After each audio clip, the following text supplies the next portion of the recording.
Hi there, and welcome to another interview. Now, it's a little bit different because today we're sharing this content to two channels. So I've got Jodelle with me, who runs a brilliant YouTube channel and excellent website with some protocols on. And I think she's going to interview me for a bit, Hmm. and then maybe I'll ask some questions back. So I'll Yeah. hand over to my wonderful host.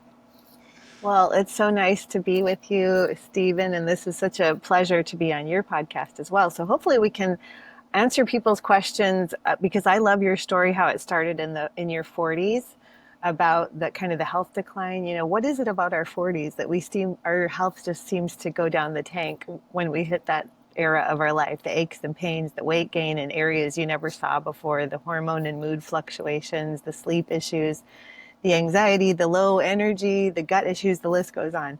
So if you're listening to this on the Meat, Body, and Soul podcast, which is my podcast, and you haven't yet hit your late 30s, early 40s, boy, are you in for a treat because it does change your body. However, because knowledge is power, maybe you don't have to be a statistic.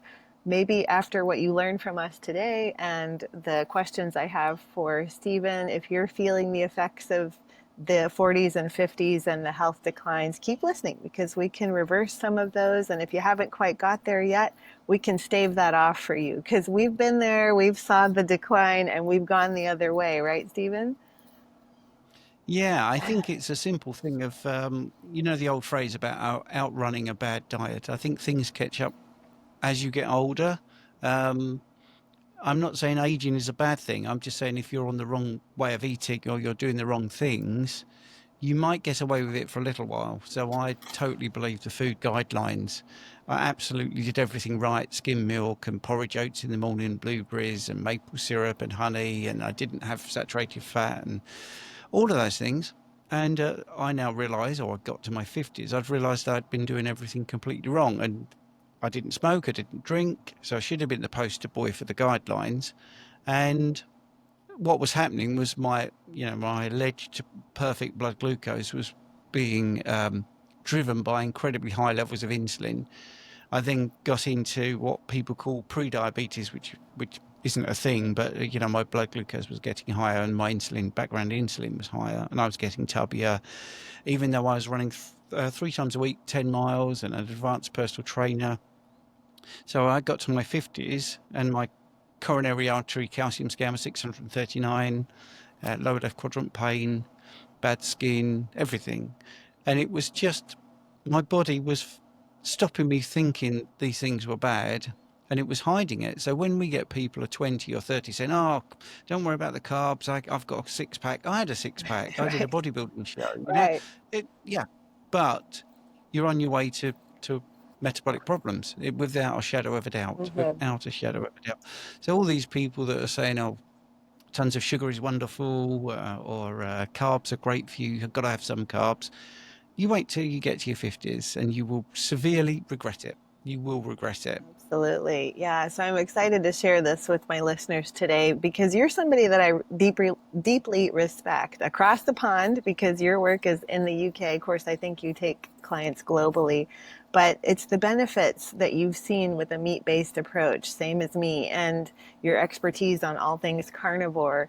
And as the UK carnivore coach, I think you're going to have a lot of insight for people. Plus, you have a background in phlebotomy, so we're going to talk bloods today. I want listeners to take away from this, like, how does a meat-based approach help me if I'm not there yet? And if I'm there and I'm not seeing results, let's give them some tips and some information on how to make it better and how to make it work for them, because it's great to hear this from another coach and not just me barking at my listeners and my clients, that they can hear it from somebody who's done it a long time and saw amazing benefits, even down to your eyesight. Like, we're going to get into that too. So let's talk about, like, the things, going with that. Let's talk about the things you've seen since you transitioned and maybe how you transitioned into more of a meat-based lifestyle.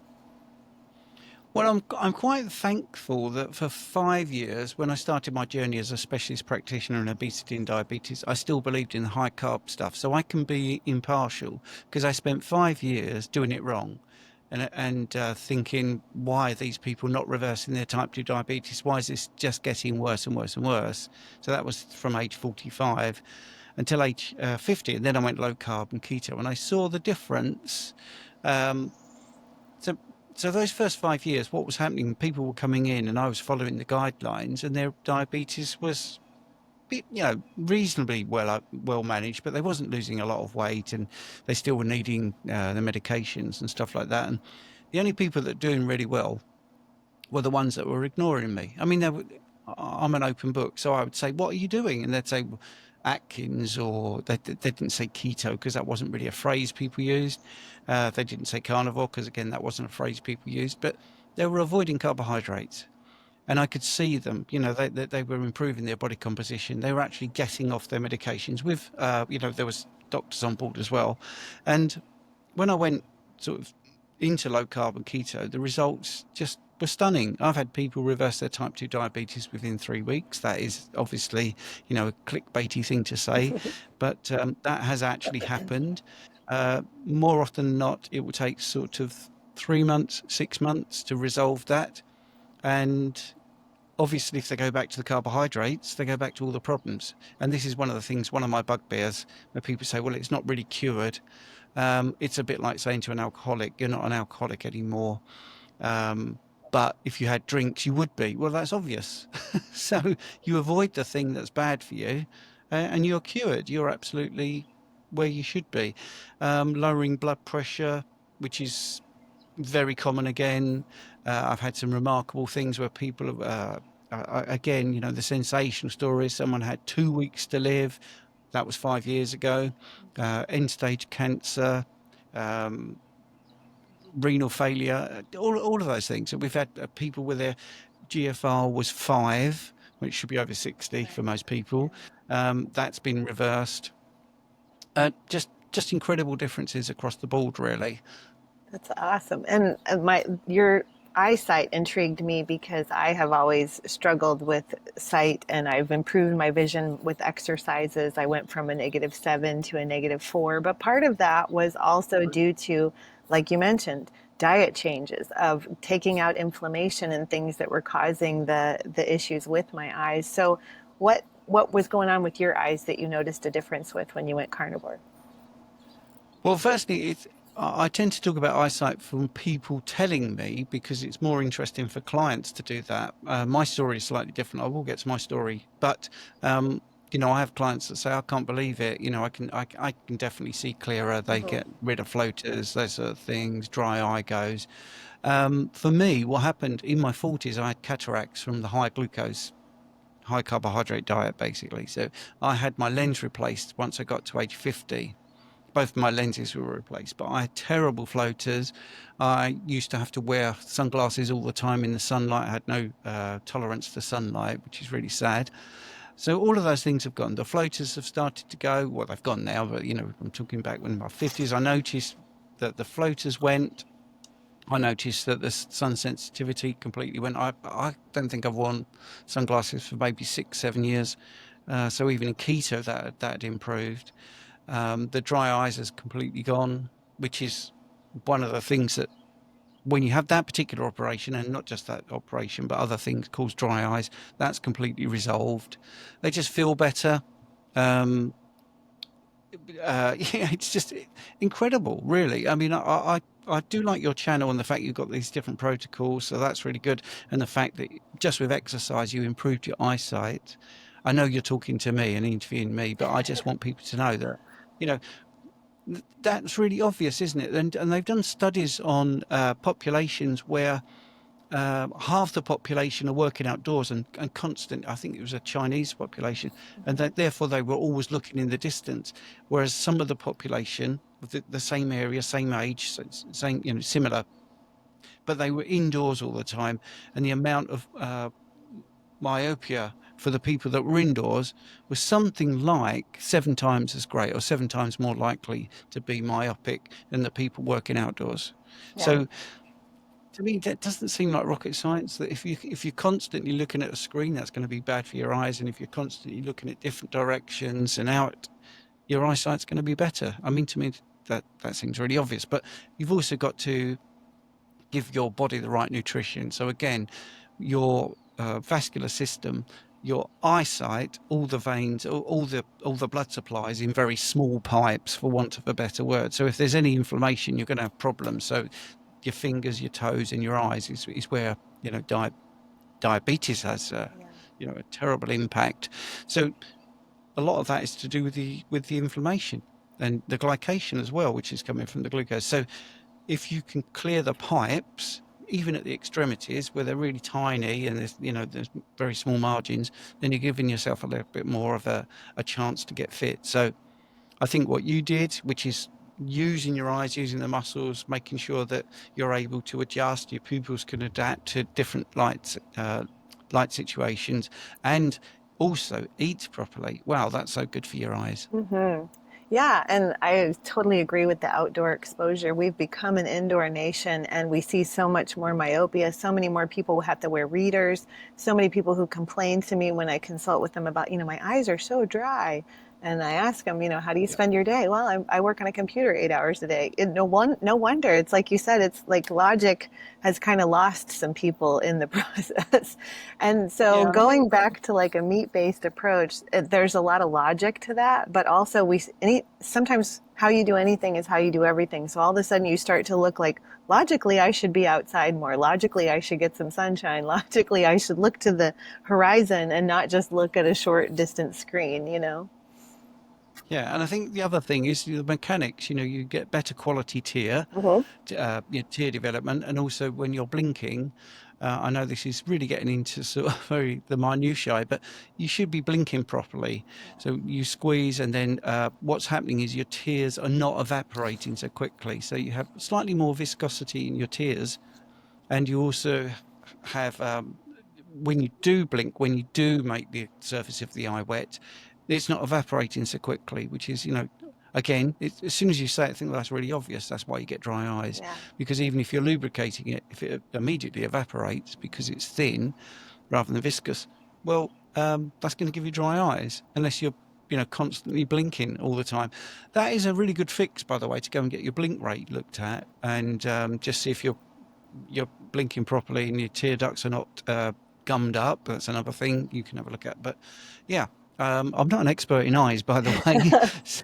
But I've obviously followed it and spoken to a lot of other people that have come through as clients, and the reversal of the ill health of their eyes is a common thing. It's not, a huge part of what I do, but it's enough to be noticeable. Yeah. And so your transition into eating carnivore, you started to see these benefits kick in. How soon? Because one thing I want to talk to people out there listening is like you're not going to go through a 30-day protocol and everything's fixed. You're not going to transition going from eating all the foods to just down to this certain food group and all your problems go away within even sometimes 3, 4, 6 months. Sometimes it takes a longer bout of time. So I want people to understand that it can be a process, but you definitely get benefits along the way to show you that you're moving in the right direction. So what was that for you?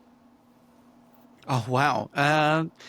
Well, I think you do see benefits quite quickly in some respects. So, for instance, you lose a lot of water weight, so your body composition Mm-hmm. will improve. My transition from low carb to keto, I was low carb for 2 years and then keto for 3 and then carnivore now for 6. So I've got to 61 and I'm looking back and thinking, well, even now I feel there's benefits that I hadn't realized were going to happen. But in that first 30 days, so I think your protocol is 30 days, Mm-hmm. isn't it? Yep. Your kind of Mm-hmm. protocol. Yep. Yeah. If you come in from a standard Western diet, standard American diet, if you're coming from vegan or any sort of combination where there's a lot of carbohydrates or calorie restricted or fat restricted, you'll see your body composition change. Now, people say, well, it's a lot of water weight. Well, yeah, that's fine. But you don't want to be carrying the extra water. So that's a good thing. So that could be in the first couple of weeks.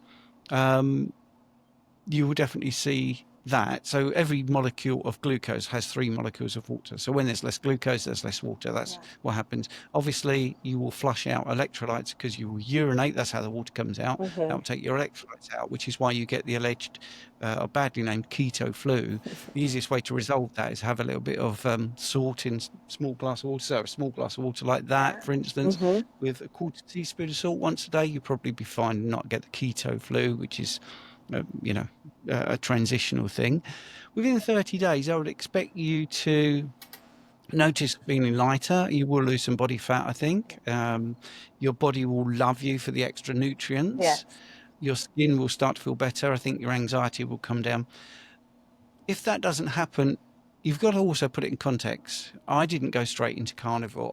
I eased into it. If you go from one extreme and then into carnivore, well, for 50 years I did damage to my body. So that's not going to be resolved in 4 weeks. Right. And we also need to be realistic, so I always say if you give yourself 26 weeks plus or minus 6, you should be there or thereabouts. But the benefits keep improving. They just keep improving.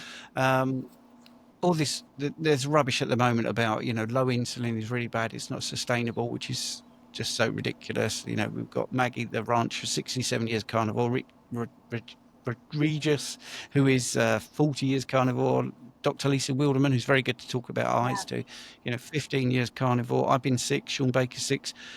If your insulin goes down, and it's allegedly a problem, well, Sean Baker wouldn't have any muscles. I wouldn't have any muscles. Right. So the low insulin state is a really good thing to be in. And I think that's one of the things that we need to be aware of. And we are flexible. I've just done, literally, no one has seen this experiment. I will show you it, actually. I've just eaten a Mars bar to prove that your insulin will always come back. So let's see if we can get that. Yeah. I can't get that to 3.6. focus on that. Yeah. So yeah, I'm 3.6 at the moment. Can you see when I ate a Mars bar? I can't believe my camera won't fix on that. It's not showing. Oh, that's annoying. All right. That's okay. Maybe you can explain it to us that way. Oh, here we go. Oh, Here yeah, we go. a little You see, farther back. Yeah. There we go. Okay. Right. So I have very low blood glucose because I'm a carnivore. Then I had one Mars bar. Woo! Huge spike. Drop back down. Because even though I'm 6 years carnivore and I haven't had carbs for a few months, because I did do a carbohydrate experiment, my insulin was right on it straight away. So even though I got incredibly low insulin, when it was needed, bang, it was straight back. That's and right. it realised I'd eaten a stupid amount of sugar and brought my blood glucose way back down again. So that's the thing. There's a lot of misinformation. I wanted to add that because there's so much misinformation about the fact that we're not allegedly metabolically flexible and you can't eat carbs again. You can. I don't want to. They're not essential. They're not needed. But if you do eat them, your body will still produce insulin. So I would say, coming from the carnivore world, that would be really hard for me to eat a Mars bar because I don't have sweet cravings. And so once you have a sweet in your mouth, you're probably like, oh, this is like sickly sweet. So it's probably hard for you. Oh. Yep. Yeah. But that's really neat. Yes, it's really neat that you did that. Yeah. Well, I did a 6 week, 8 week sort of thing where I had a continual glucose monitor and I ate a low carbs, and it absolutely ruined me for quite a few months. But I'm back on it now, so I'm back where I should be.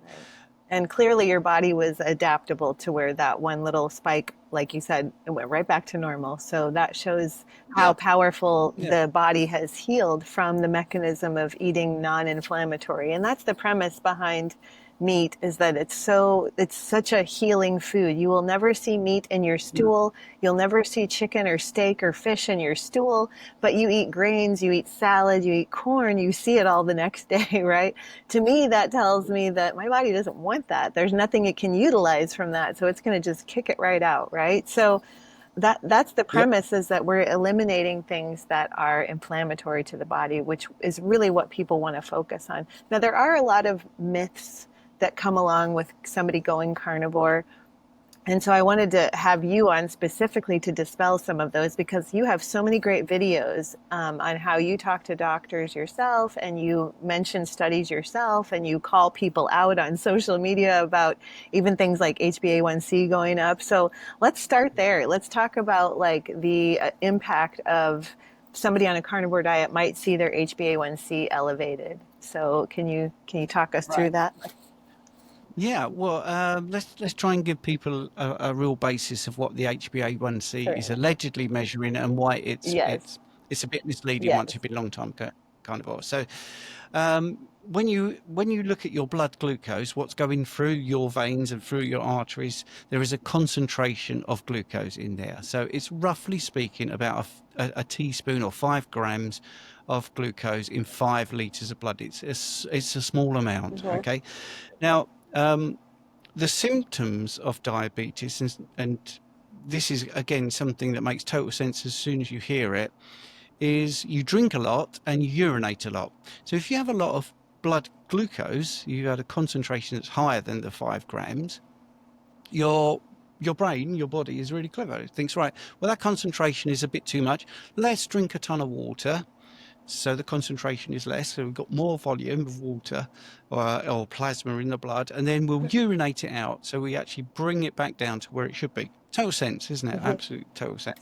So you can test this with a urine strip. You know, you get a simple urine strip from somewhere like Amazon, and you wee on it, and you can see a few things, but glucose is one of those things. Now, diabetes mellitus, or mellitus, however you want to pronounce it, there are 2 words. One is Greek. The first one's Greek, and the second one is Latin. And diabetes means to siphon through, to go through.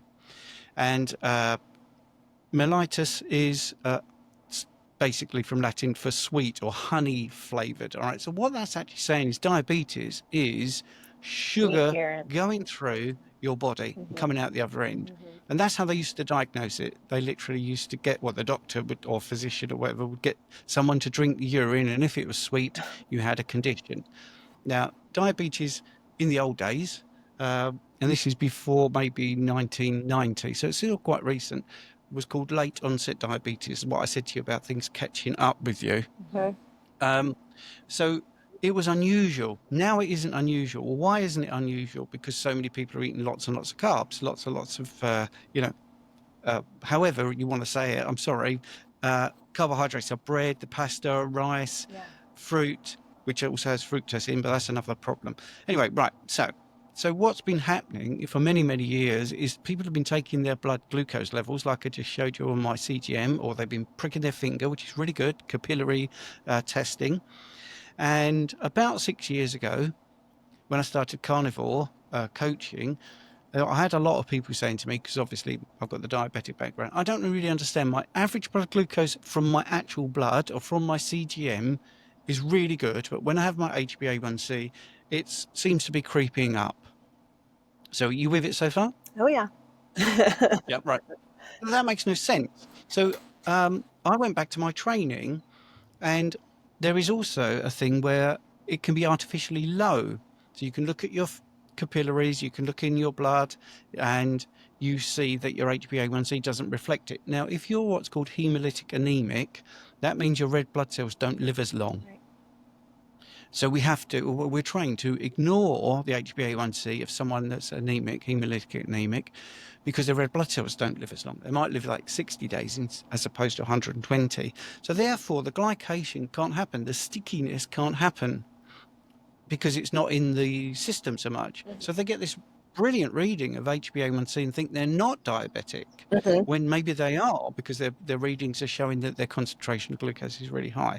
So it doesn't take a rocket scientist to think, well, if you can have an artificially low HbA1c because your red blood cells don't live too long, you can have an artificially high one if your red blood cells live too long.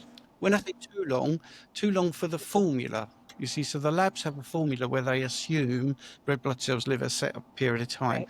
You can check this, and there's different ways of checking it, right? There's one way of checking it is called a reticulocyte count. That's looking at how many red blood cells are being made by the bone marrow.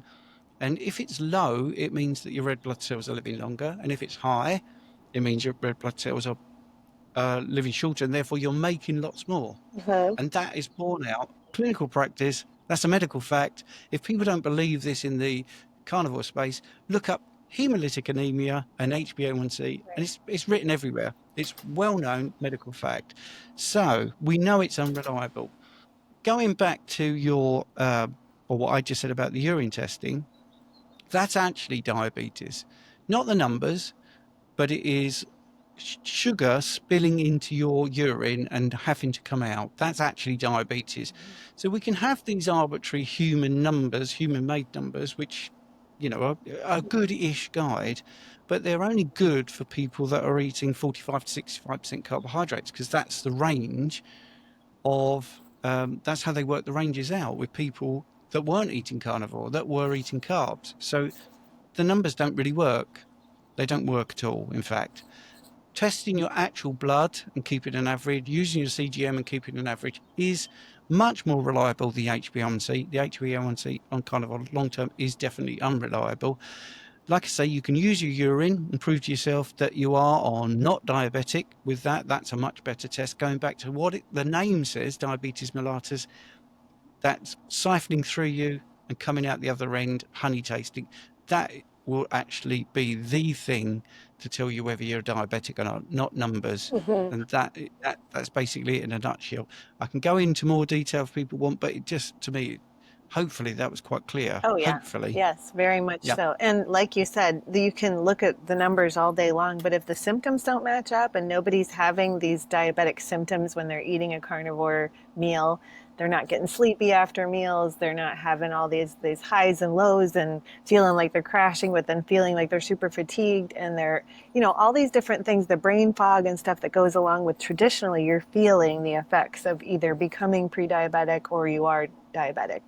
And so, yeah, I always remind people this is a snapshot in a week, in a month, in a day with this HbA1c. So set it aside. Like, it doesn't mean anything if do you match up to any of these symptoms that are blood sugar related? No, then keep moving forward, because I have had people get sidetracked. They're feeling really great. They're getting all these results. Then they get their bloods done. And then it's like it's kind of like women with the scale, right? They feel good. Their clothes are fitting good. Man, I feel so good. My body composition's changing. But then they get on the scale and the scale says they're up 2 pounds. And they're like, oh, it's not working. Like, little did they know they put on muscle, because that's something you can also do with the carnivore approach as well, which is going to show higher on the scale. So there's all these myths that need to be dispelled. Another one is the lipids, the cholesterol. Can we talk about that for a second? Yeah, well, just quickly going back to the scale, don't forget bone density as well. It's not just muscle. Yes, exactly. Bone density, which is really tissue important. In general, tissue throughout the body. Yeah. Yeah, absolutely. Well, cholesterol is a molecule that it's the same in LDL as it is in VLDL or HDL. It's a molecule. The liver makes about 80% of the cholesterol that we need, and 20% comes from diet. And this is a big clue. If you cut it in your diet, your liver makes more. So it's really essential. Your brain makes it individually as well. So there's cells in your brain that will make cholesterol, because it can't, dietary cholesterol can't cross the blood-brain barrier. So the brain is so important to the brain, it makes it. So I know a lot of people say, well, that still doesn't mean that the numbers are irrelevant. But firstly, I want to get across that it is the same molecule. So you can't have good or bad cholesterol. It's cholesterol. Right. The carrier, so you have high density lipoprotein, which is HDL, allegedly good, and LDL, low density lipoprotein, which is allegedly bad. Well, that's circulating throughout your arteries and your veins. Now, we don't see lesions, we don't see plaque build-up in veins, only in arteries. Well, that should be a clue that maybe that cholesterol isn't bad. There must be something to do with the arteries. But it isn't in all of the arteries. It's in particular places in the arteries where you get a plaque formation, and that's always where there's turbulent blood flow, which is normally driven by high blood pressure, and there's normally some sort of injury to the endothelium of I don't get all sciencey. So the interior of the artery where your blood is going through, there's some sort of injury to the inside there.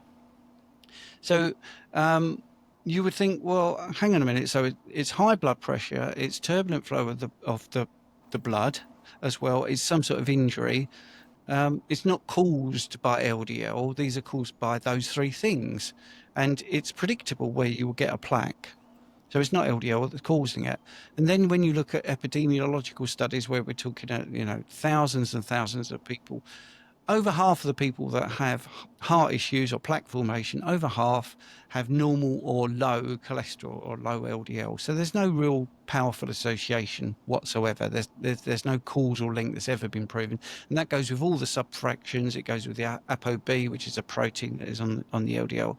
So it doesn't seem to be true that LDL or high LDL causes problems. In fact, there has been many studies where there's what's called an inverse relationship, where higher LDL cholesterol is associated with living longer. There is also another nuance to that, which is it's all about living longer. So whenever there's studies, there might be people that don't get plaque formations, but they die of something else. And, in the end, it isn't, oh, I want to die without a plaque. I'm happy to die, but as long as it's not a plaque, I'm all right. So there's something else going on, without a shadow of a doubt. And then when you look at, there's a Professor Vladimir Subutin who has done some brilliant imaging, so you can actually see that the model that we're given, that LDL goes in and under the endothelium and starts to cause plaque formation, well, that's not true when you look at images. They've stained LDL and followed it through the body. They've also stained the macrophages, so this the phobe cell formation. And when you look at the artery, and we're told that it all happens on the inside here. Well, when you look at the images and the staining, it appears to actually start sort of in the middle of this, about 25 to 30 cells inside, you start to see a development. So there's a thing called the vasoviscera, which is the vessels of the vessels, so the blood supply to the vessels that you're worried about. That seems to deliver the LDL. So the whole thing is bunk, really. I would definitely recommend a book called The Clot Thickens by Malcolm Kendrick, Dr. Malcolm Kendrick, that explains all this. So I wouldn't say that high LDL or high ApoB is a problem. It doesn't seem to be. It doesn't really worry me. The ratio between HDL and triglycerides seems to be more of an indicator, but even that is not the best thing in the world, but it's certainly better than LDL. I think that's about the worst indicator you could possibly use. Yeah, I always look at triglycerides, but then I look at the cholesterol and I'm like, I'm so glad at what you said, like to label it good or bad. It's in the body for a reason. It's not bad. Like LDL does have particulate matter in the body for a reason. So like we can't label one good and one bad and one high and one low. Like they all serve a purpose in varying order. And on top of that, I haven't seen anybody that has those markers of like perfect blood cholesterol that is on a standard American diet. So it's like, and you won't see it on carnivore. There's going to be differing levels on both the standard American diet and on carnivore, but it's the symptoms that matter. Like it's the symptoms that don't lie. And when I see triglycerides elevated, that's when I get concerned. When I see the blood glucose way up high, that's when I get concerned for people. It's not these markers that have so many other factors that play into them, including the fact that, as we all know, they've lowered the numbers of cholesterol. They've lowered the numbers of glucose over the years anyway, just for medical purposes in the conventional mainstream medicine. So I like a cholesterol elevated because at least then I know they have a back stock of cholesterol to make a decent amount of sex hormones with, because that's another issue is people think that you're going to tank all your hormones. Your sex hormones are going to go down on carnivore, when I have only seen the opposite in myself and all my clients, where the testosterone naturally rises a little bit. Your progesterone comes back online. I got my period back after 7 years of having it gone after I went carnivore. So, I mean, to me, that says that the cholesterol is doing what it needs to be doing, right? Yeah, absolutely. If you feed the body the right things, the things it needs. Yeah. Because cholesterol is a cofactor in all of those things you just said. But I don't get hung up on levels, though. Not for you. I'm saying this for people that are watching, because it is about how you present. I mean, allegedly, Dr. Sean Baker has low, in inverted commas, testosterone, but I think he's a beast. He's setting world records. He's pretty muscular, so his level of testosterone isn't low. It's appropriate for what he does. Yeah, it's always relative to the individual. And again, going back to symptoms, if somebody comes in like a male and they've got 400 testosterone, but they say, no, I've got a great libido. No, I'm putting on muscle. I feel motivated. Like I'm not tired. Okay, that's a good level for them. But somebody else could be at like 800 and they're going, oh, I'm so tired and I don't have any libido. And I just feel like I'm wasting my time in the gym. And okay, so it's always going to be relative, and that's why symptoms don't lie. So I love that you said that about the levels. What about thyroid? Because I actually put my thyroid back online after a toxic mold exposure, by going strict carnivore for 4 months in Hmm. 2017, and that was what got me into carnivore. Is like I knew intuitively, I was like, okay, my thyroid is the worst I've ever seen in a client, and I'm my own client. And I'm going to have to reverse this with a high amount of amino acids because that's the building blocks of the body. So intuitively, I just went, I'm going to do carnivore because I need all of those amino acids to reboot me. And it did. Within 4 months, I didn't need thyroid medication. It was completely back to where it was prior to the mold. Yeah, that's brilliant. So you have been carnivore 8 years? I would say I call it carnivore with benefits because I'm the type of person that when I want blueberries and they're in season, I'm going to have some. Or when I want to cook Brussels sprouts for my family and I want to have a cup of them and they're roasted and they're nicely done, then I'm going to have that. Or I'm also the person that when I'm invited to a dinner party, I'm not going to be that individual that's like, sorry, I can't eat any of your food that you just spent all day making. So I call it carnivore with benefits because that way I kind of can still fit into society's pressures a little bit. But also when I'm at home and I'm cooking my own meals, it's all carnivore. So, Yeah. yeah. Yeah, that's good. I like the way you put that. Yeah, but Yeah. yes, I mean, the thyroid health is definitely helped with this way of eating. Or conversely, if you look at low fat or calorie restriction, which is ridiculous because that's nutrient restriction and micronutrient restriction, anything that's got a deficit, well, if you said to a hungry person, I'm going to deliberately give you less than you really need, and we're going to do that a lot, Yeah. that sounds really mean and obviously ridiculous, absolutely ridiculous. Yeah. So you should be eating what you need, and you should be eating to satiety and when you're hungry, and not snacking, and eat what you actually require. It's obvious you will be healthy. So the average lifespan of the thyroid supply is about 50 days. So the thyroid should have 50 days worth of thyroid hormone Right. ready to go at all times. And I have people that can't even make 1 days when they first come to me. So that's one of the things about this way of eating. We do see thyroid improving. Obviously, again, I tend to go more with symptoms than anything else. Mm-hmm. Get a little bit frustrated when people say my T3 has tanked, even though they have no symptoms. Because when you're eating this way, you need a lot less T3 Mm-hmm. because T3 is used by the mitochondrial, moving pyruvate across the mitochondrial membrane in glycolysis.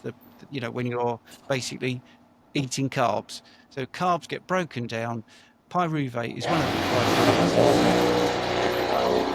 glycolysis. Sorry. Sound like a motorbike or something going past. So you need less T3. I lost my train of thought there because I thought I was going to get run over by a tractor. But anyway, so it's not about the levels. We need less. So going back to bloods again, you see, this is where the normal ranges are rubbish, absolutely rubbish, because we need so much less. Absolutely. Yeah. Yeah, Same with sorry vitamin about C, that. but That was anyway, a that's big not. construction truck that went by. So sorry about that. No, and I that's thought so. That's a Uh, perfect segue into what I was going to say next about the myths about carnivores and you mentioned this earlier, that you just go right into carnivore. Let's say you're eating the standard American diet. That's actually not what you want to do. And you mentioned that we need to transition a little bit. And it's a beautiful way to start, like I said, maybe you're going to do carnivore with benefits for a while where you're going to do one meal a day, strictly carnivore, but then the rest is like whatever you normally eat. And you slowly transition into that. And that's a more balanced way because we dump a lot of toxins, we dump a lot of oxalates from our body when we go carnivore. So people need to be aware that you don't want to just like go cold turkey. I know a lot of people have with repercussion, but if you want to do it gently and safely, that's another brilliant way to bring your thyroid back online. And one thing about, as you probably know, getting people to eat more meat is that they'll see their body temperature increase. That right there is a classic sign of your thyroid coming back online. Yeah, absolutely. I mean, one proviso I would say, I try to match how they transition Mm-hmm. to their personalities. So if someone is an all or nothing person and they say, for instance, oh, I gave up smoking and I did it like that. Yeah. Wow. A slow transition won't work, So for that person, I would say, well, yeah, you need to dive right in because it fits your personality, but you do need to be prepared for maybe some toilet issues in the early stages or some sort of transitional problem, but you'll get through it. And I do think that's really important, because we've got to go with how the person operates. It's no good saying to somebody slow and steady is, over 6 weeks you could transition into it. If you can see in their eyes, they're just glazing over. Like, I just want to be I just want to do it. I want to dive in. So as long as they go with their eyes open, and yeah, it might not be the best way of doing it, as in sort of the least side effects. Yeah, I'm happy for them to do that. But you're right. I think a slow transition, well, I couldn't be slower, could I? It took me, 5 years of going low carb and then keto and Yeah. then carnivore. But in saying that, I wish I'd done it sooner. That's the thing. I really wish that I'd done carnivore, from the get-go, from when I was a teenager. I'd love to have done it. But anyway, I didn't. So, yeah, but Yeah. that's really good how you're promoting. Yeah, but you're right. I mean, I do have just a handful of clients that are like, nope, if I'm doing this, I have to do it all right now. And I'm like, okay, well, Yeah. I'm just telling you what you're going to see as issues come up. You may feel worse before you feel better. And some people don't. I've had people transition and all of a sudden they're like better and better and better and better. So it really just depends on the individual. So yeah, I like that you mentioned that as well. Now, one thing I love to talk to my listeners about is body fat. And traditionally, carnivore isn't necessarily a weight loss diet. In fact, some women in particular, I think men do a lot better with just dropping fat like crazy when they go carnivore. But women are going to call me, a month later and go, okay, listen, I feel so much better. Like my sleep, my gut, my everything is good, but my clothes are still the same. And so let's talk about maybe some tips, maybe things they're doing wrong. The biggest thing I find is under eating. I still have to work on that woman mentality of getting them to eat more. So what would you say are some things that kind of might seem like they're not tripping the needle in the right way when it comes to losing body fat? Yeah, well, it's so counterintuitive when you say to people it could be under eating. You're just so many people are so brainwashed that Yeah. can't possibly be the thing. But under eating definitely is a thing. It could be the ratio of protein to fat. You could be having, too much protein, not enough. This is where it's not an exact science, because it is trial and error. It's based on what you've done in the past. If you've done a lot of low fat calorie restriction, or if you've done the standard American diet, or if you've done sort of the Mediterranean diet, or you like lots of bread, or you like lots of dairy. There's so many variants. I would say, in the main, to try and look at what could possibly cause the problems. Just take a step back and just analyze it. So dairy is often Yeah. problematic for Dairy some for sure. people. So I would take dairy out and just prove it to yourself. Just have 2 or 3 weeks with no dairy whatsoever. See if the body fat goes. I think if you're including dairy, then I would. If you are having a lot of coffee with cream, it could be the fact that um, you're making your cortisol go up because you're using a stimulant, like caffeine is a stimulant. So it could be that. You could be drinking too much water. If your urine is clear, then you're drinking way too much water, so that's gonna hold you back. It could be the timing. Some people need to skip breakfast, whereas others need a breakfast and finish by lunchtime. So I can't give you the golden ticket. There is not a golden ticket, but with trial and error and being sensible and not changing everything up all the time, Yeah. just change one thing. So if you're a person that's having breakfast at 7 or 8 with a cup of coffee and then eating at 2, well, maybe start eating at 2 and have a dinner at 6 and skip the breakfast. See how that works for you. Uh-huh. And vice versa. If you're a sort of lunch and dinner person, it's not working, try breakfast and lunch. Yeah. Try not to have a really extended eating window. I think that's another one. The window just means, how long it is between eating. So if you eat at midday and then at 4, your eating window is 4 hours, Right. which is pretty short. So you could look at actually that sort of thing. You could go to 1 meal a day, but if you're not eating enough, that might be difficult to get enough nutrition in. So I can't really answer it, but it's fixable because people do fix it. Yeah, it's very bio individual, like you said, but you Yeah. offered a lot of things for people to pull out of their tool bag and go, okay, so well, maybe that is it. Maybe it's dairy. I realize I do eat Mhm. dairy at every meal or something like that, which is Yeah. huge. And you have to go back to logic. milk and any dairy products were made for a baby animal to get fattened up. So in Yep. context, it's not that it's an unhealthy food. It's just if weight loss is your goal on a carnivore diet, it may not be something you want to include for a time, you know?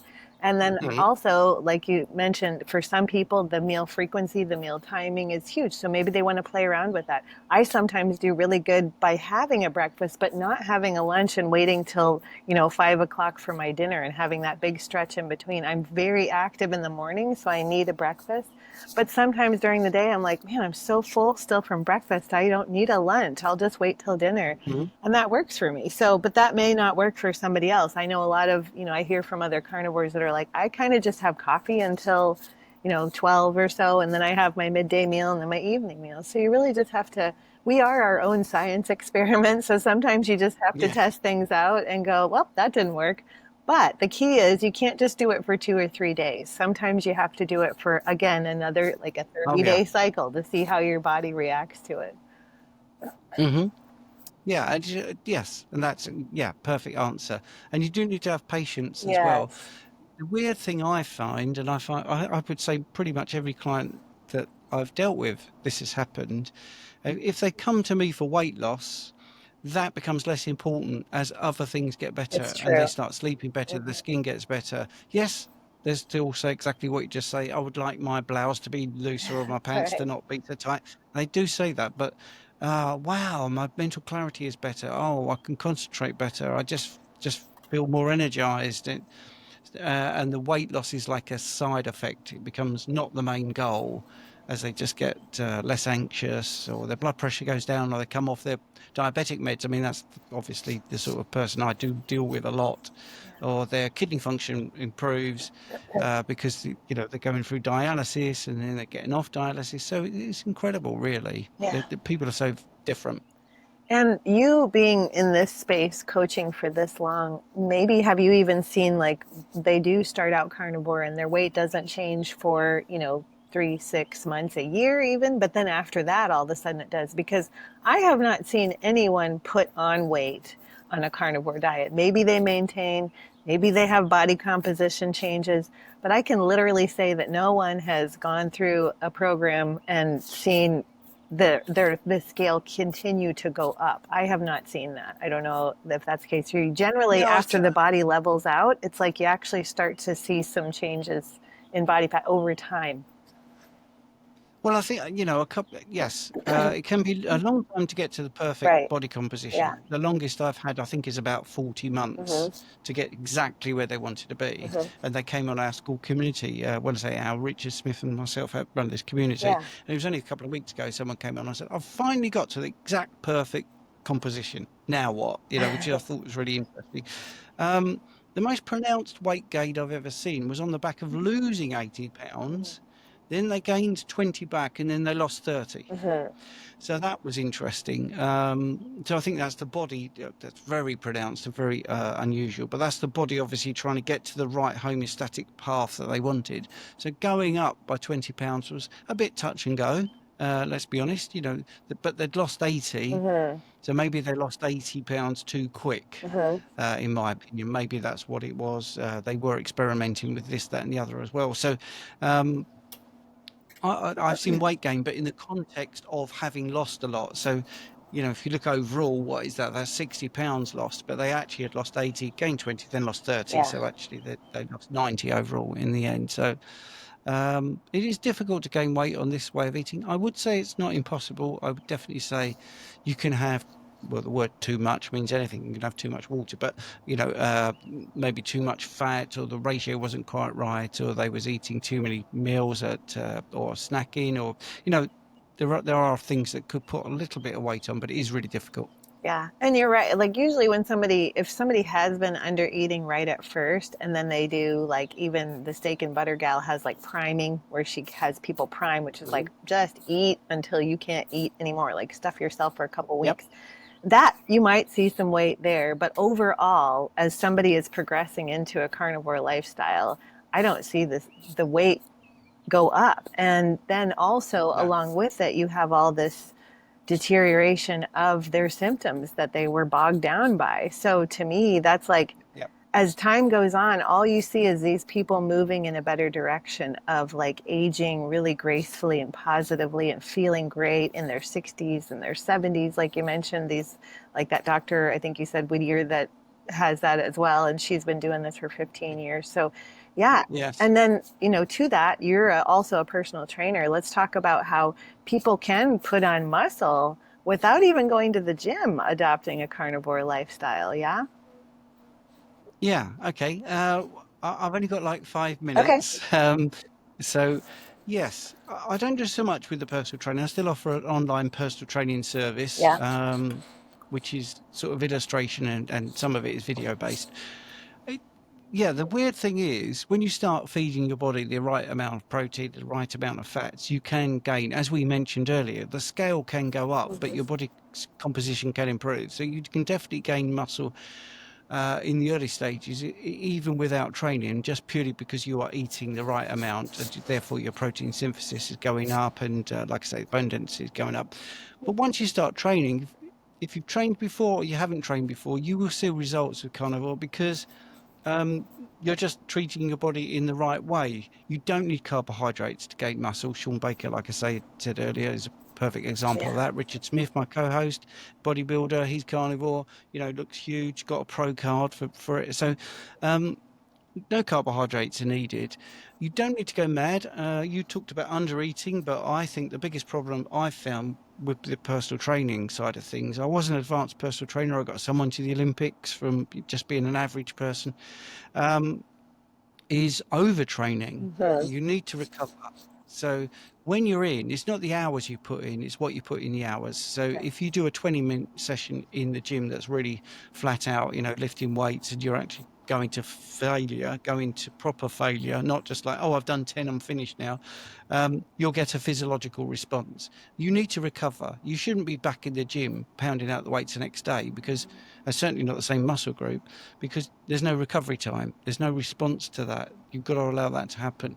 I'm not talking about people who want to do a bodybuilding competition. That's different. I'm talking about the average person that wants to sort of tone up, add a bit of muscle, and that would be my thing. Is you don't have to spend hours in the gym. I would say like 3 times a week, 20 minutes, but get in and do it. Don't sit on your phone, in between sets and all that. That's rubbish. Work out to failure. Right. Don't have sets and reps in your head. Just do one set of anything. So if you're doing a bicep curl, you do one set to absolute failure. If you can do 40, it's too light. Yeah. So a rep is how many times you move. So that 1 rep, 2 reps, 3 reps. A set is like you then stop and then do it again. Don't worry about that. Just, do maybe 12 reps. Then, all right, you can't do the last one. That's great. Then move on, do triceps, back, whatever. But I think the training side of things is so exciting for people, because I find if they haven't got a history of exercise, spontaneously people on this way of eating think, right, now is the time to exercise. They come to me, not the other way around. So I think that's the exciting thing. All this time they've been lethargic, brain foggy, not enough energy, not sleeping well, skin bad, all that sort of stuff. And all of a sudden they start feeling great and they think, do you know what? I'm going to exercise as well. And that's just wonderful. Yeah, absolutely. And yeah, you're so spot on, is like you have to match your intake too, like with your exercise output. So, and not overdoing Mhm. it. Like humans, we kind of overdo a lot of different things. So this is a way where you can just get in, get out, but Yeah. also get that walk in nature, get the sunlight on your skin, spend time outside, but it doesn't necessarily have to be like intense workouts and things like that. So I love that you mentioned that. So I know you don't have very much time. I do want people to go to your channel if they haven't already, at least on my end, my listeners, so that they can check out. You have even recipes on there for carnivore. There's a school they can join. You have a book. Can you kind of brief us on that? Even a carnivore experience app? Yep. Oh, right. You've done your homework. Yeah. Well, I do have a YouTube channel, Stephen Thomas, Bachelor of Science with Honours, which is down at the bottom of Right. the screen. The the UK Carnivore, you can look me up at. The Carnivore Experience app is on Google, and it's also on Android. The website is the ukcarnivore.com, so World Wide Web, the ukcarnivore.com. And and the school community, I can send you a link for that as well. So, Great. yeah, I'm everywhere. Yes, you are. Well, I will be in the UK in September, so it would be really cool to meet you. I'm going to Scotland though, so I Oh, think I brilliant. think you're in England, right? I'm in Yeah, England. Yeah. yeah. Uh, Okay. Brilliant. Thank you for your time today. Thanks for letting me interview That's okay. Thank you very much. you.